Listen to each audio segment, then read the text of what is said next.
అసలు నేను మీతో ఒక పరమసత్యం చెప్పాలంటే, విఘ్నేశ్వరుని యొక్క చవితి నాడు చదవవలసినటువంటి కథ అంటూ ఏదైనా ఉంటే శమంతకోపాఖ్యానం ఒకటే. మీరు విఘ్నేశ్వరోత్పత్తి చదివారా చదవలేదా? ఆయన భూమికి ప్రదక్షిణం చేసిన విషయం చదివారా చదవలేదా? ఆయన విఘ్నాధిపత్యం పొందిన విషయం మీరు చదివారా చదవలేదా? వీటితో సంబంధం లేదు.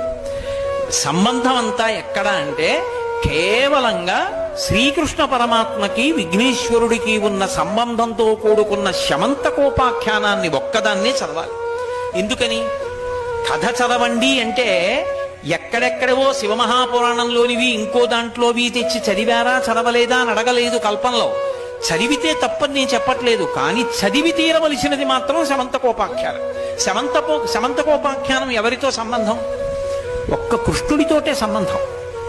అందులో పార్వతీదేవి సంబంధం గాని పరమశివునితో సంబంధం గాని ఎక్కడా లేదు.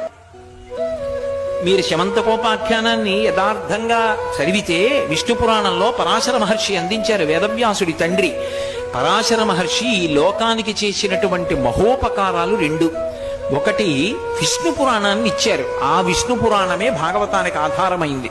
రెండవది వేదవ్యాసుణ్ణి ఈ లోకానికి అందించాడు. అటువంటి పరాశర మహర్షి చేత రచింపబడినటువంటి విష్ణు పురాణం వ్యాసుని చేత రచింపబడి